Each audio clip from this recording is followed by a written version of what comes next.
What's good, everybody? I'm your host, Mariah Rose, and welcome back to another week of Revolt Sports Weekly. Today, I have my homegirl in the studio with me, y'all.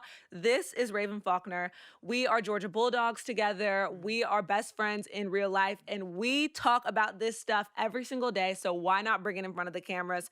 Raven, welcome to the show. Thank you for having me. I'm excited to give them a little taste of what we talk about every day. So I know. Once I heard that we were going to be talking football, there was no better person I could have in the studio today because Raven knows football probably better than your dad that watches football every Sunday and Saturday and Thursday and all the other days. Yeah. Like, you are locked in. I try, y'all. It's a hard season this year, but we'll get into that later. Not all the way around. She's from LA. The Dodgers are giving her something There to we be happy go. about. Oh, listen, the Dodgers always give me hope. I'm so excited for what we go do. I think we go get another championship, y'all. So Okay. Those are strong words. Mark C it. word, y'all. Mark Okay. it.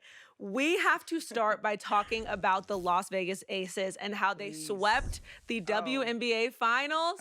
And we are still celebrating, y'all. Come on now. Raven, what was your reaction to the Las Vegas Aces winning the championship? I mean, first thing, this is the first year with 7 games of a series, and they didn't even need all 7. They say we're going to get it done in 4. So I was absolutely ecstatic. I mean, we saw the emotions post-finals. I mean, Becky was in the post-game press conference, and she was showing and communicating about how hard this team has worked. I mean, they started 14-14 to start the season at 500, unlike what we've seen of the Aces of the coming years. So I'm excited. And A'ja Wilson, I mean, once you have A'ja Wilson on the team, you could do anything. So, bro, she went in and told her team, if y'all aren't embarrassed, don't come back to the locker room. I need to see the text. I need her to send that text to John Harbaugh. I need to send it to Lamar. Every single person. Send that text, please. Listen, every team needs an A'ja Wilson, Absolutely. including the other biggest team. Absolutely. Shoot. Listen, I want to get into A'ja for just a second because we asked our fans a social question about their favorite couple in sports. Now, the options were Bam and A'ja, Tosh Cloud and Isabel Harrison, Simone Biles and Jonathan Owens, and Ben Shelton and Trinity Rodman. Bam and A'ja won 68% of the vote. Who's your favorite couple in sports?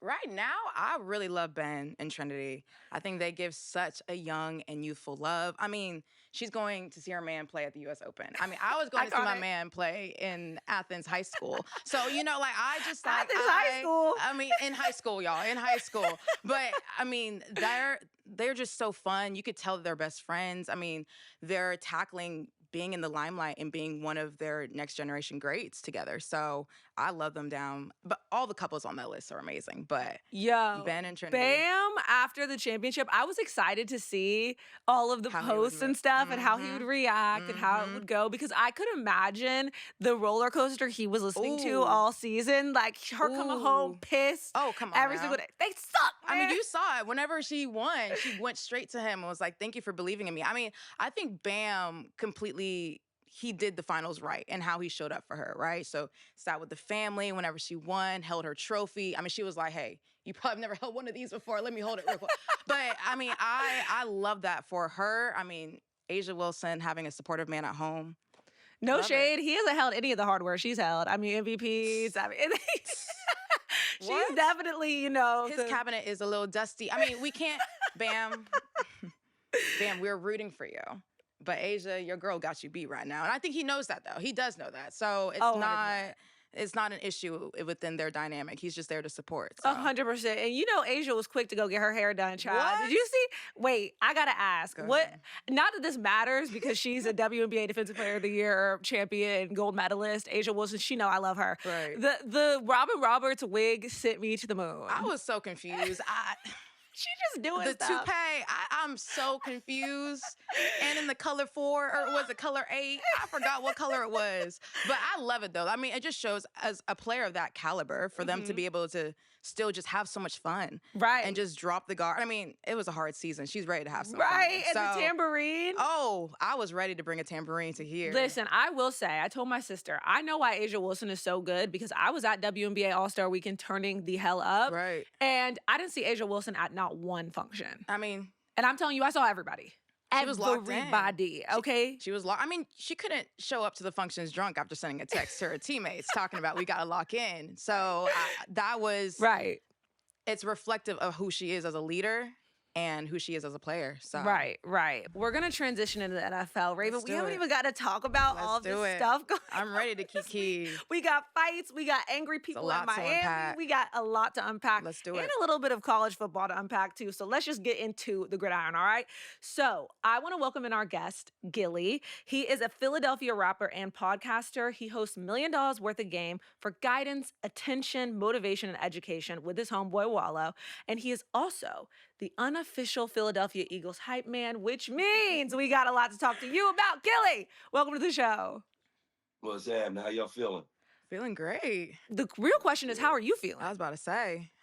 Oh, I only had like 2 bad days in my life, so I'm doing good.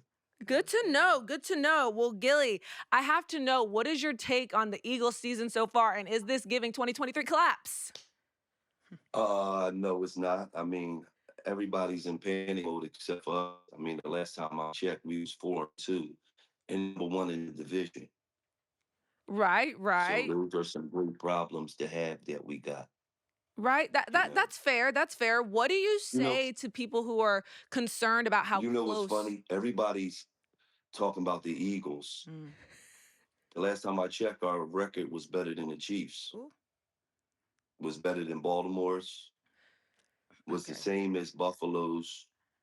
All the teams that's supposed to be great. We still got like the best record in the NFL, or the second best record in the NFL. So I don't know where all the panic has come from, where all these ideas of, do we see a collapse coming? You talk about for the Super Bowl champions. You talk about for us with the ring. You talk about the team that has the #1 hardest schedule in the league, but we're 4-2. Okay, I don't think there's any panic. We have Jalen Hurts. Before people had an opinion, he had a purpose. Rain, sleet, or snow, the Eagles is trained to go. Okay. That was so. That was profound. It sounded like you went to the Jalen Hurts School of Motivational Speech. Absolutely. He took notes from Gillie. Listen, Raven, you're a Ravens fan. He brought y'all up. I heard that. Who do you guys think has more to worry about going through the rest of the season? Is it the Eagles or the Ravens? I mean, as a Ravens fan, I have very little hope that this season will turn around. So I want to say the Eagles have a lot of pressure on them because they're now expected to win the Super Bowl again. Like you said, they have the hardest schedule this season. However, I mean, those 2 losses are uncharacteristic in terms of team efficiency, dynamic. However, like you said, they are the Eagles. They're the ex-Super Bowl champions. So I would give it to the Eagles. I mean, Jalen Hurts, take him back. I'm with it. You see a Super Bowl run in your future, Gillie? If I recall, last year we started off the season 2-2. And then all of the media was saying we need to get rid of Nick Sirianni. It's not going to work. We need to bring in Bill Belichick. Blase, bluesy, blip. And then we won the Super Bowl, and Bill Belichick is in North Carolina with his like 27-year-old girlfriend on the side. That's a great point. I will say, it does seem a little bit concerning that there's all this drama going on, seemingly, in the locker room. What say you to that? Like, what is happening? Why is there so much drama? Well, let's just be honest. Anytime you got really great players that live up to a certain standard, is never going to be just a smooth ride. The last time I checked, we watched The Last Dance with Michael Jordan, right? If I recall, he punched Steve Kerr in the face. They won a championship, though. So when you got teams that's got real competitors, real dogs, see, they don't have none of that going on in Dallas because they ain't got no real dogs. They dogs is like Wolf, Wolf, wolf, wolf, wolf, wolf. See, they don't got that competitiveness. The same thing happened last year, right? Where they thought it was an issue, right? But at the end of the year, Jalen and AJ was on the sidelines with confetti falling on them saying, I love you. I love you too, brother. I love you, man. Let's go do it again. So are we worried? No, we have the greatest coach in football. Since he's been the coach for 4 years, you know what happened? Playoffs, Super Bowl, playoffs, Super Bowl win in 4 years. Playoffs, Super Bowl, playoffs, Super Bowl, and Super Bowl win in 4 years. Jalen Hurts been to 2 Super Bowls in 3 years.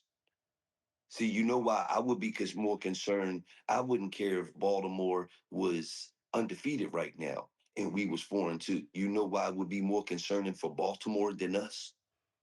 Because they can beat everybody but Patrick Mahomes. And we can beat everybody. Actually, Jalen Hurts versus Patrick Mahomes is 3-2. I have a question, actually. As an Eagles fan, I think one of the big narratives around the Eagles team is the tush push. So if the league was to remove the tush push, do you think the Eagles will experience a drop off in fourth down conversion efficiency? Or do you think they'll be I, good with their stout O line and their backfield with Saquon? I believe that I don't believe in ifs. If my sister was born with a penis, I would have had another brother. Hey, yo! I wouldn't have had a sister. I would have had another brother. Right. So I don't believe in ifs. Hold on. The Bengals last night on Thursday Night Football, it came down to the fourth quarter, and it was They did their own fourth version and of a tush push, right? it was fourth and inches. They Mm-hmm. did the tush push. Mm-hmm. Why isn't anybody mad? Well, I would say the Eagles last game did the tush push about 3 or 4 times in a row. So I think that's when you question the quality of football whenever we're pushing the tush for 4 plays in a row. I will say, Well, I think that the Eagles get a lot of flack for the tush push because they're the best at it. Right. I think that if they Right. were mediocre at it, there's a Mm. reason why every single team can't do it. They just don't have the That's facilities. true. I think if the Eagles failed a little bit more at it, it wouldn't be a problem. But because they're winning and because it's working, people are upset about it. I think if it works and you're good at it, why if it ain't broke, don't fix it. Now, I do want to transition a little bit because I know we believe in the Eagles, okay, Gillie, but I want to transition into the Unk Bowl because you brought it up. Mm-hmm. Last night, Thursday Night Football, we had the Unk Bowl, battle of the 40-plus-year-old QBs, Joe Flacco and Aaron Rodgers. I needed your take on the game, Raven, Gillie. What were your thoughts watching these two go at it? I mean, I love the Grandpa Bowl. I thought that it was actually a lot more interesting than I thought it was going to shape out, right? We have the Bengals, Joe Flacco. Love Joe Flacco as a Ravens fan, but Joe Flacco is the starting quarterback for the Bengals right now. We have Aaron Rodgers trying to steamroll the Steelers to being a very Super Bowl contender like team, even at his age. And I mean, I think we need to go into a dark room for about 30 days and see what that is so we could continue to play football at 41. I mean, something's working for them, and I'm happy to see it. Happy to see it. if I'm either one of those teams, I'm more concerned with my defense that we let a 40-something-year-old quarterback who's been here for 2 weeks come in and throw for 300 yards on us. Mm-hmm. That would mean we're bumps. And if I'm the other team, I'm like, uh, let's be for real. To me, Aaron Rodgers is a good quarterback, but he's one of the most hyped up quarterbacks I've ever seen in my life. Mm. Like, Aaron Rodgers has been to one Super Bowl. So has Trent Dilfer. So to play dinosaur years in the NFL and only been to one Super Bowl, when Jalen Hurts has played 5 years and he's been to two. I'm just throwing that out there. I know we're not talking about the Eagles, but I'm just throwing that out there. Like, I think he's one of the most hyped up quarterbacks I've ever seen in my life. Do I think he's a great player? I do. But do I think he get hyped up a lot? Do I think he get put on a level that he is nowhere near? I do. Do not, when you mention Aaron Rodgers, do not mention Joe Montana. Do not mention Tom Brady. When you mention him, mention Drew Brees. Okay, mention Phillip Rivers, mention those types of quarterbacks that threw for a bunch of yards.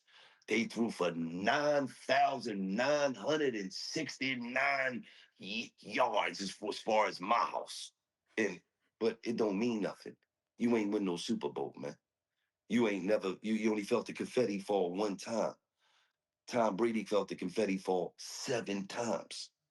So if I'm any of those teams, I'm worried about my defense because y'all couldn't even get no pressure. Y'all had 40-year-old quarterbacks with bad hips and sore knees, just able to stand in the pocket and ain't got to move or nothing.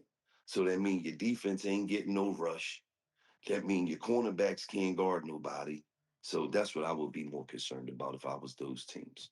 It's interesting that you bring up the quarterback media narrative because he does get hyped up like he is the second coming of Tom Brady and he is him. And I actually this week have been really fascinated by the way the media covers oh God, they're coming for me.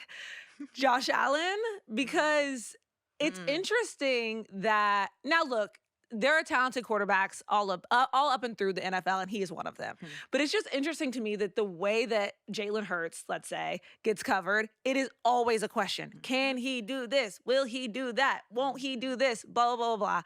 Whereas you have a guy like Josh Allen, who, I mean, he keeps losing to the same person. Yet the NFL media, I mean, they love him down. I've never seen Josh Allen slander ever. And it's not just the main media. It's Twitter. It's TikTok. Nobody, I'm not asking you to slander Josh Allen, but I just want y'all's take on why that is. Like, why Josh Allen can't get no smoke? You lost to the Falcons. I mean, I can't be honest. So I don't want to be honest. I think you can. You should. Yeah. Sometimes you ain't got the complexion for the connection.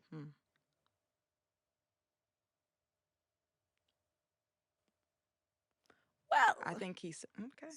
Raven, you're a Ravens fan. What are your thoughts? I mean, Josh Allen. Let me just say this before you say that. Let me just say this, right? Jalen Hurts is more accomplished than every quarterback other than Patrick Mahomes. Jalen Hurts won 18 straight games. I think, though, I will say... listen to me. No, to respond to that, I will say... straight the games. Eagles, did Jalen Hurts win 18 straight? Or did the Eagles? I mean, the defense. Like, that's why. I think when Josh Allen loses, it's not necessarily his fault, and that's why he gets that treatment. But Raven, what do you think? Like I said, Josh Allen, it's a sore spot for me. He, like you said, I think the league coddles him a little bit. I mean, to the point where they gave him an MVP that rightfully I don't think he deserved. I think that should have easily gone to Lamar, stats-wise, play-wise, just full. I mean, it's obvious. So that will always blow my mind. But he makes it to the playoffs. He makes the games interesting enough. But then where's the Super Bowl, right? Where's that next push? Where's that next step to making him equate to all this notoriety that he's getting within the media? So I still have questions on Josh Allen, his validity within the league, but hey, they're looking well, 2 losses. Let me say this. Sure, they're looking good. Let me say this, right? Right. 2 years ago, right? When we was I think 11-5 or 11-6 or whatever, right? And we made it to the playoffs and we lost in the first round, right? Our defense was ranked 30th. We still went to the playoffs. Last year, the Bengals defense was ranked 28th. Joe Burrow and them ain't come close to the playoffs.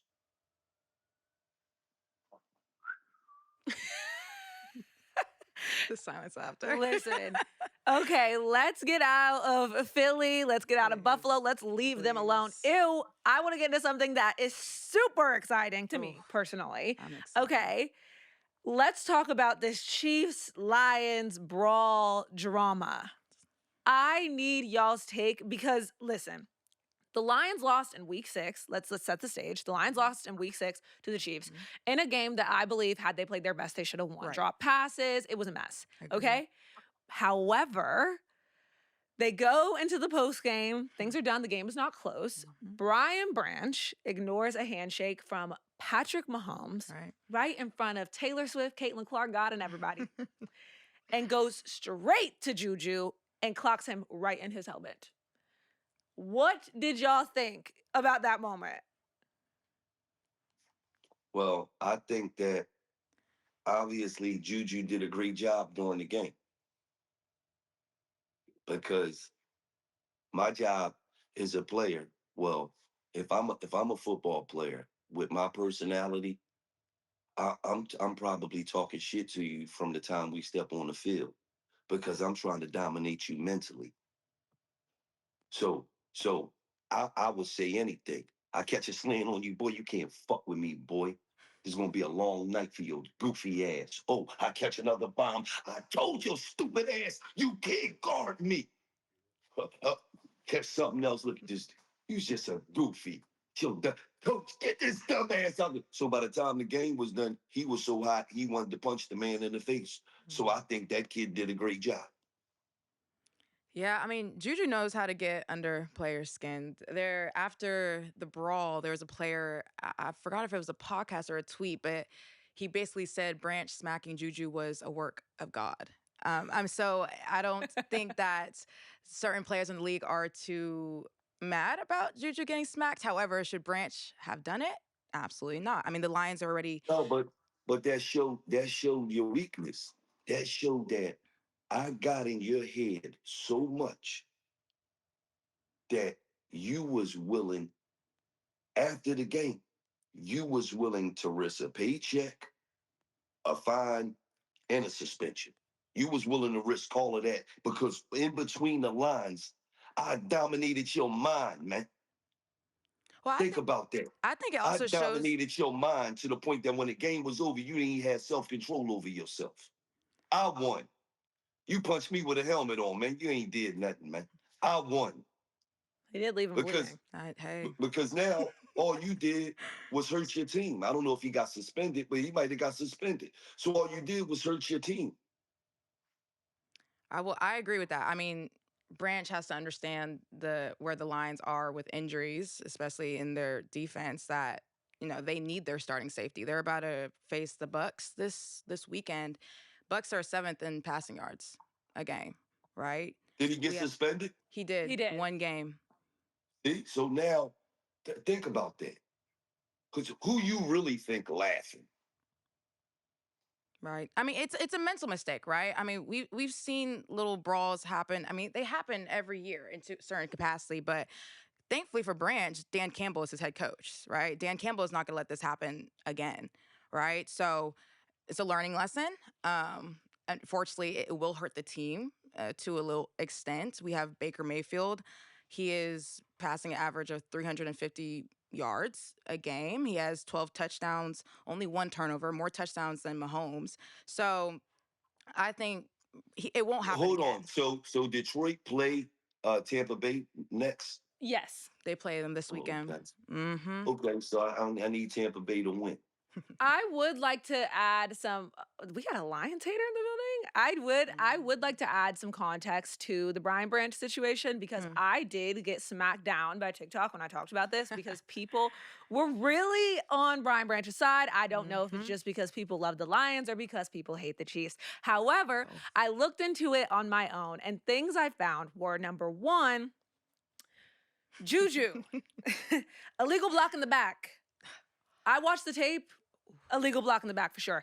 And then I also want to talk about this Patrick Mahomes spinning the ball in his face and then taunting him. And this was called in a different game that same week, the spinning the ball and the taunting. And I mean, Brian Branch is no stranger to taunting and paying for taunting and fines for taunting. So I could imagine it being frustrating that they are getting at you the whole game, getting in your head the whole game. I do understand your point, Gillie, that yes, them getting in your head and knowing your weakness does hurt your team. And it's your responsibility to have enough emotional control for that. However, it's football. It's very physical. It's a lot of macho energy being passed back and forth. And it is unfair that there are rules in place to stop these kinds of things from escalating to this point. And the refs clearly had an agenda and didn't want to carry that out. The Lions were not supposed to win that game. The script writers did not want the Lions to win that game. The Chiefs needed to win bad, and they got it. And they didn't get called on one penalty, and there were several that were ignored. They had 0 penalties. They had 2 declined penalties, but 0 at the end of the Chiefs. Well, you know, at the end of the day, everybody know that the Chiefs, you know, they know what it is. So when you play against the Chiefs, you're not only playing against the Chiefs, you're playing against the Chiefs and the guys with with the zebra stripe shirts on. You know what I'm saying? But in that being said, right? Football is football. So all that, you know, he spun the ball in his way, bro. Last time I checked, if Branch would have intercepted Mahomes, they would have all ran down 50 yards to the end zone and did a dance together, right? The whole defense in the end zone, right? So what we talking about? If you don't want somebody to spin the ball in your direction, then you stop them from scoring. This shit's getting soft. You feel what I'm saying? Like, okay, Juju blocked you in the back. Okay, you know what to do. Okay, the next pass play, you line up, you go, and then you take him jamming and run him out of bounds and slam him into a bench or something. What we talking about? You get yours back on the field. You don't get yours back after the game. Well, I think it can be hard for them to execute that fully to the extent that you're saying, because like we just said, the refs are calling everything for them. So they get a little aggressive. That's another flag. Let me ask you a question. If I'm a coach, right, and you feel disrespected and you can't control yourself and you got to get your lick back, you don't think I would rather you get your lick back in the game? I agree. Instead of after the game when it's over? If you gonna get your lick back, man, go ahead and get us this penalty, man, so you can feel better about yourself. But bro, you gonna wait till the game over, people shaking hands, good game, man, good game, and then you gonna buy and get suspended for next week? I don't know. I would just rather you get your lick back during the game, man. Because all that what you went through with this kid on the field, obviously when the game was over, he ain't feel no type of way. Because he ain't paying you no mind. I mean, good point. Good point. I will say there's a lot of energy that goes on the football field. We don't know what was done or what was said, but I did kind of love it. And as Taylor Swift would put it, gladiators without swords kind of way. Yeah. I want to move on to talk a little bit more about the Chiefs, because a lot of people on social have been talking about this. I feel like every time I watch football, I'm watching the Chiefs, and that's because they have all of the primetime games. Shocker. Mm-hmm. The Chiefs have 8 primetime games during the 2025 season. They've already had 4, week 1, week 3, week 5, and week 6, and we'll have another one on week 8 against the Washington Commanders, and they have a 3-3 record.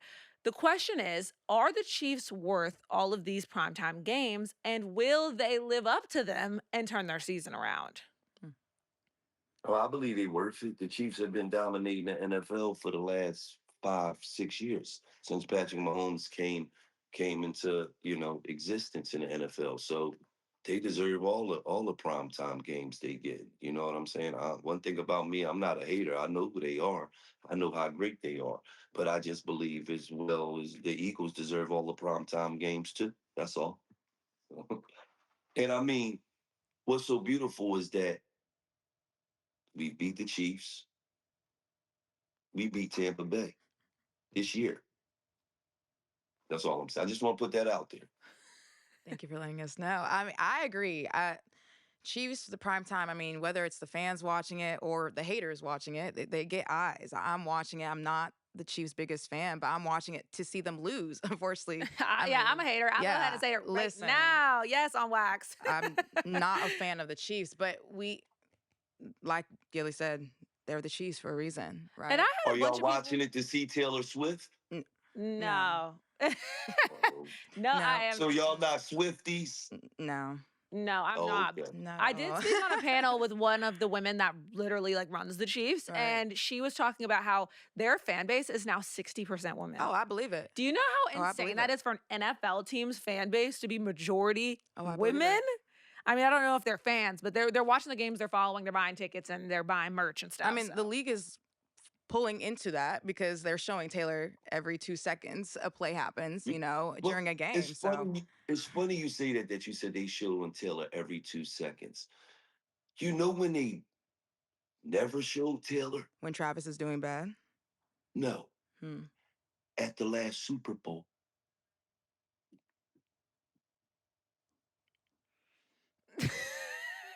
Wait, yes, they did. I was like, I still feel like they She had a red lip on. I mean, she always got a red lip on, but every game. Did. Every game. game. They showed her. They showed her at the very beginning of the game. Then, as that ass whipping went down, you remember seeing. Listen, I know one thing that's a show. Let's talk about Miami. You like, now that I think about it, they did show Taylor during the Super Bowl game. I don't pay much attention to that anyways. I'm like, I don't understand why people are so bothered by it. They're going to show her on the screen. Like, it's 2 seconds long. It's nothing. But let's talk Miami. So Tua Tagovailoa, somebody commented on my TikTok and called him Tua turned the ball over, and that sent me to the mood. But he is obviously very frustrated with his situation. That was a good one. Tua turned the ball over. Miami Dolphins are only 1-5, and their only win is against the 0-6 Jets. Yes, good news, bad news type of situation. Tua mentions that there has been a lack of discipline throughout the team. He went into a post-game presser, and he even accused his teammates of being late to team-only meetings. Is this something that should have been kept in the family and the locker room, or was Tua right to air it out, Raven? This is absolutely the worst performance of leadership. I mean, you're the franchise quarterback. I think Tua has to self-reflect. He lacks accountability. I think that you do not get to throw your fellow teammates under the bus when you're playing so poorly.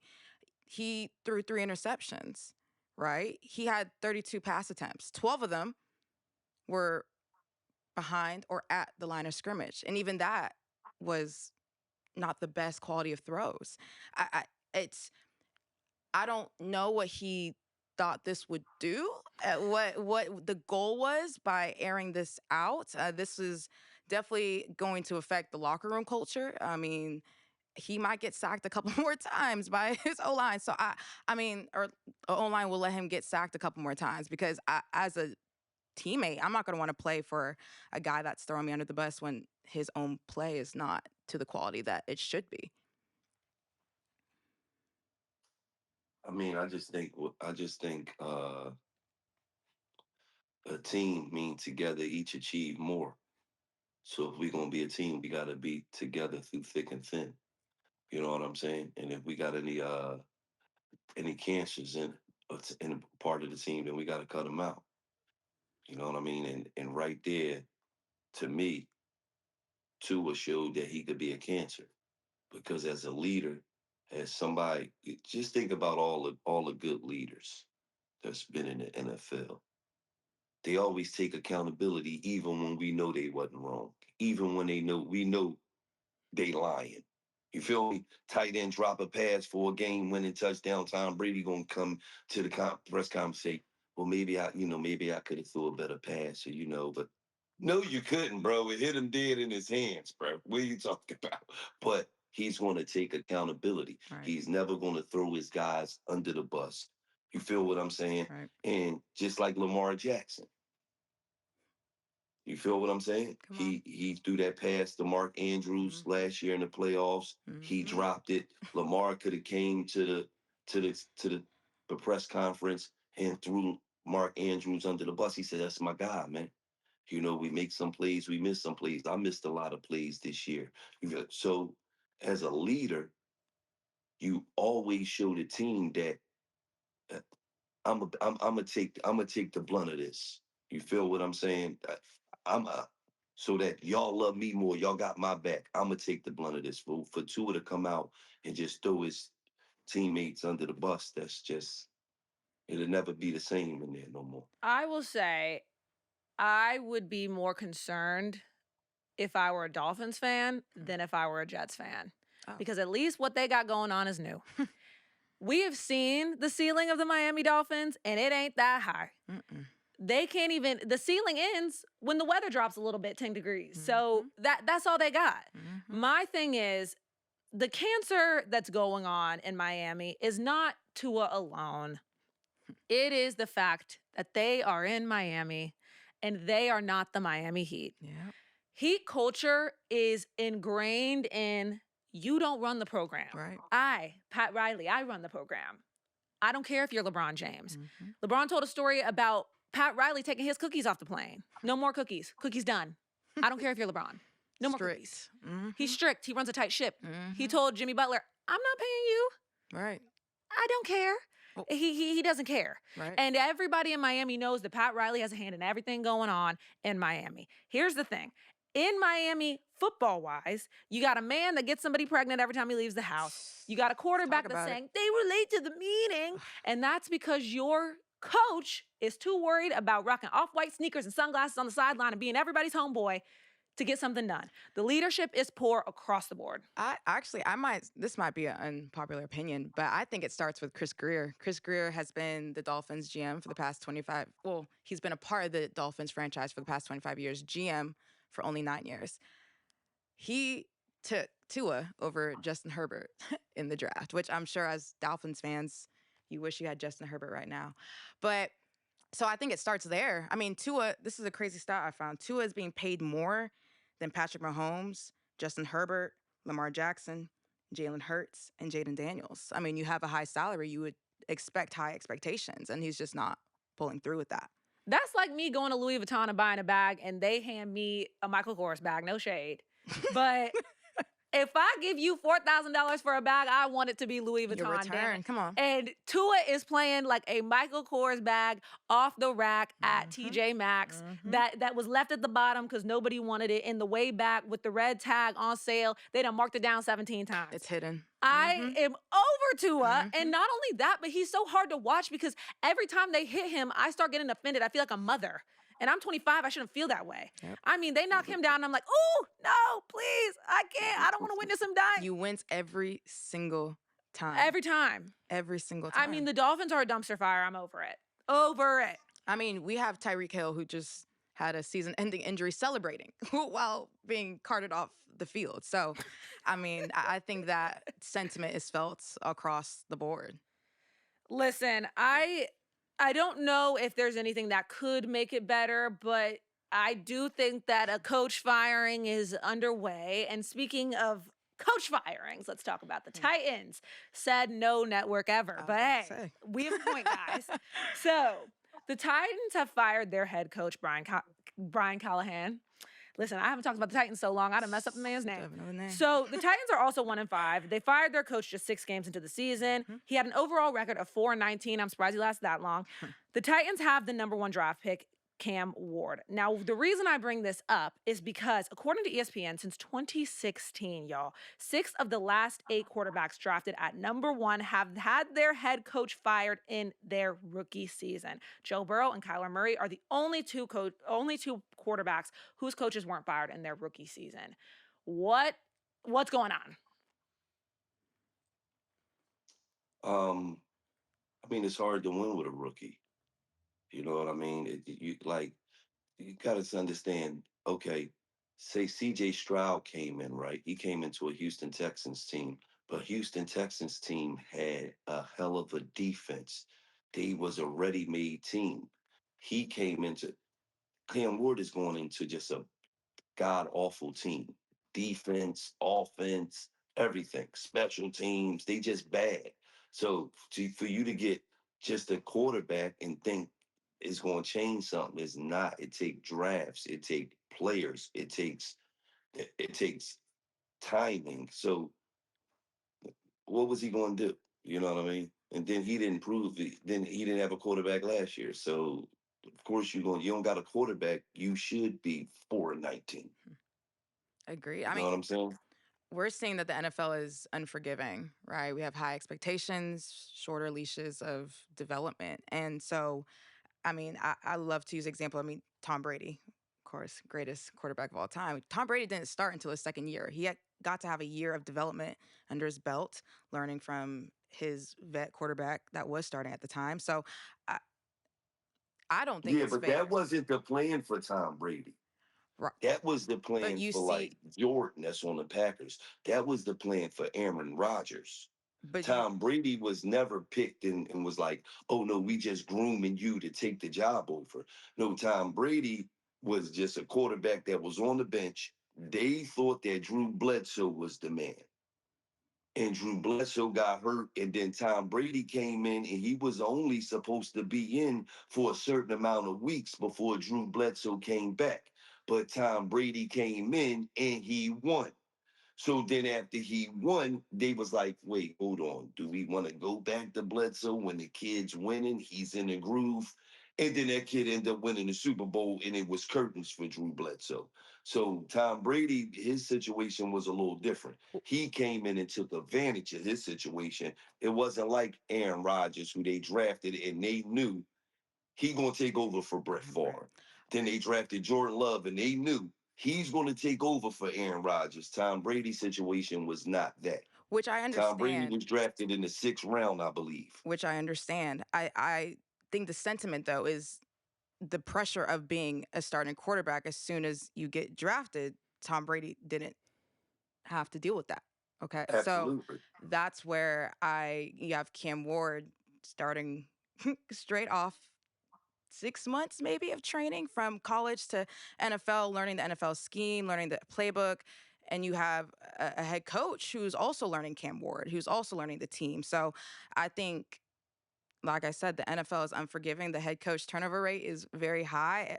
Unfortunately, it seems like the security of a head coach position is equating to the quality, of course, of the quarterback coming out of the draft. So I understand your way, but I still stand by the developmental aspects and the lack of pressure and noise that can equate to poor performance at times. I completely agree with you, Raven, that patience.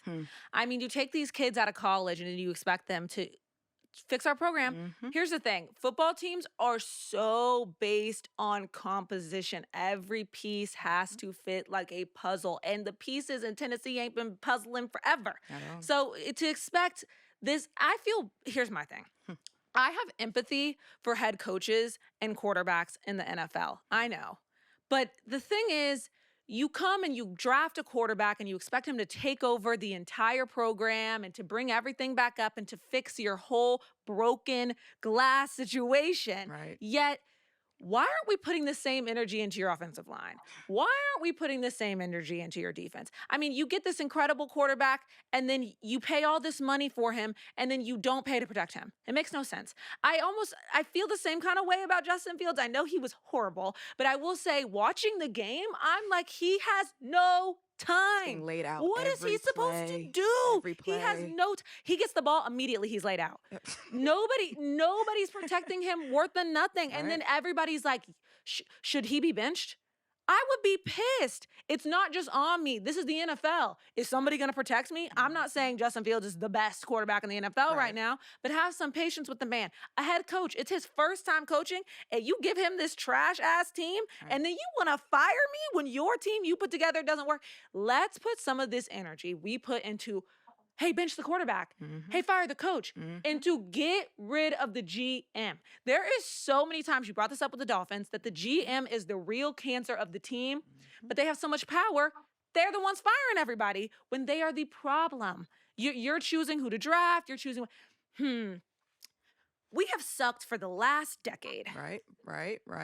Draft a quarterback. Obviously. He'll fix it. Obviously. It don't make no sense. I think that we need to have a little bit more empathy for these head coaches and these quarterbacks because it's not fair that they carry the load and they're the ones fired and let go when it don't work out. He was the number one pick. He's a coach in the NFL. Clearly they have some sort of talent and they know football a little bit and they know what they're doing. Put a team together that is competent for them. Right. I agree. It's sometimes when you're the first pick in the draft, you know you're going to a horrible team.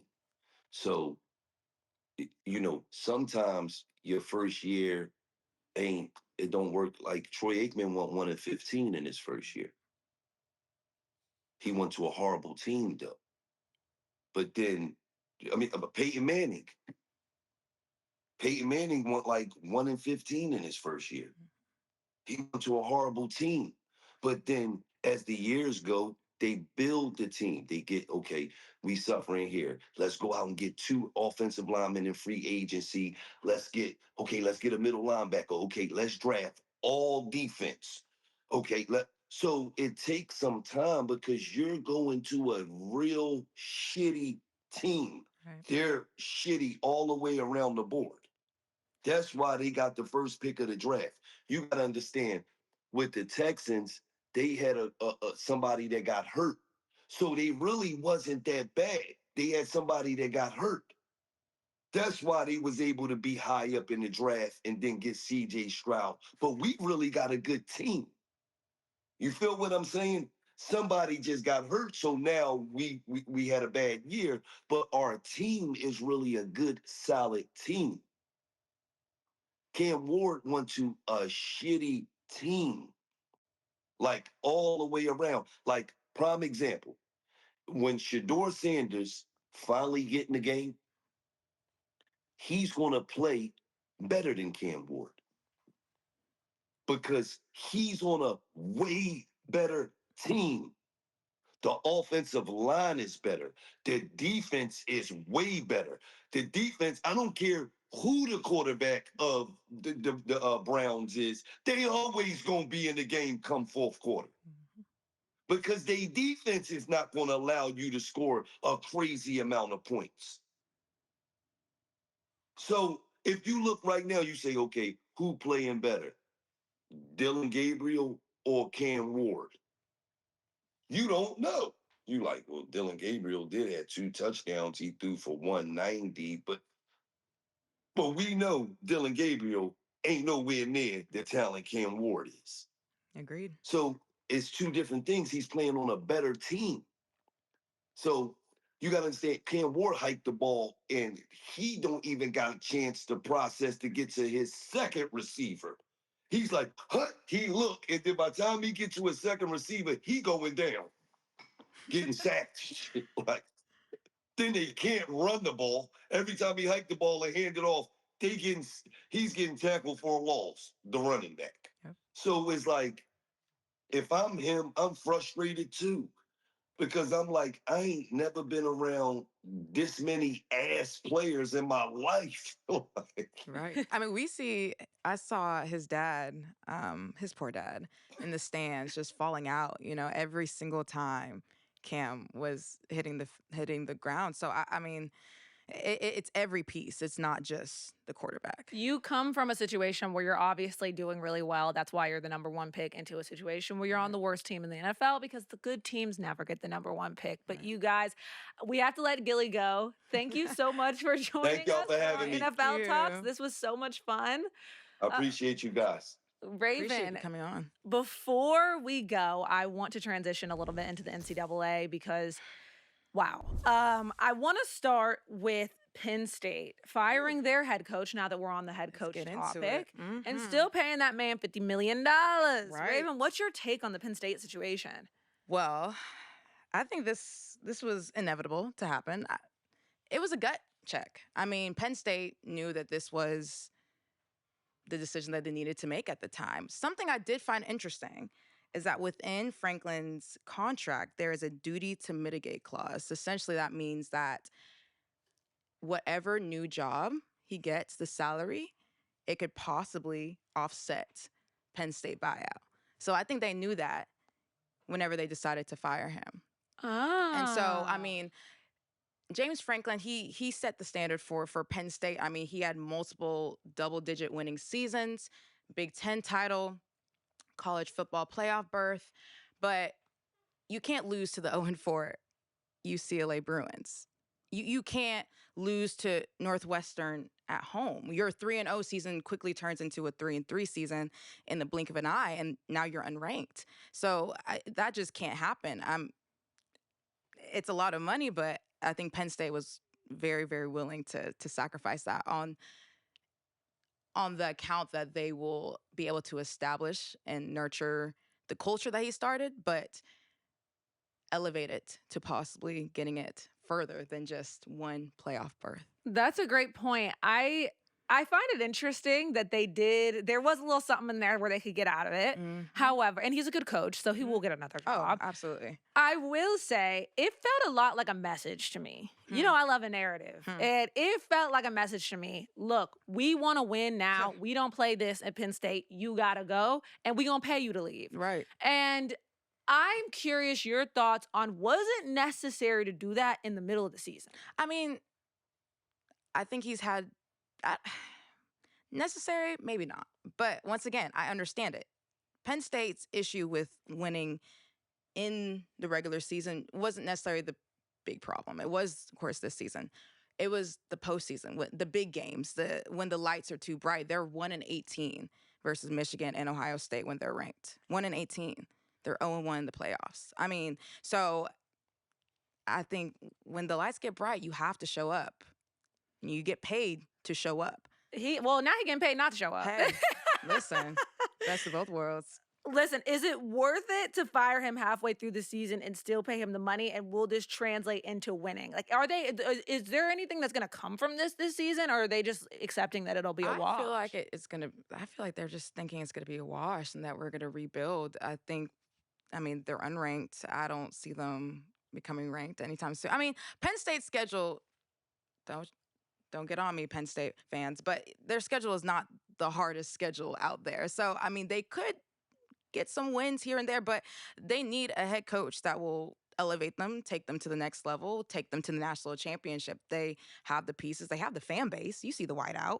I love to go to that game. But they have to have some success besides just, we have a good regular season. We made it to the playoffs one time. You Steeler lost. syndrome. Yeah. So going into the weekend, who are the college football teams that you are looking at? Who do we need to watch? What? There's a lot is of the good landscape games this weekend. And who's winning the Natty? See, this year is so. I will say, all y'all that hate on SEC, we still run national football, college football. Sorry, guys. So for me, Tennessee, Alabama. Tennessee plays Alabama. Georgia, Ole Miss. We lost to Ole Miss last year. We're playing them at home. We just lost at home to Alabama. We're not even going to talk about that.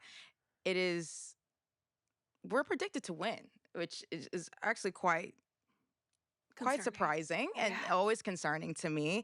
But those two matchups for me, I mean, as an SEC girl and then as a Georgia girl, I think I'm focusing really on Kirby, how he orchestrates the game. Are we going to be able to get the run game back up and going? How is our defense going to look? That's really been the question mark for Georgia football recently, because usually we're able to rely on our defense when the offense seems a little shaky. But now, defense, where are you? You know, like they're playing for the Philadelphia Eagles, right? And there's no heart either. So that part too. But it's just like and even with that, we move on.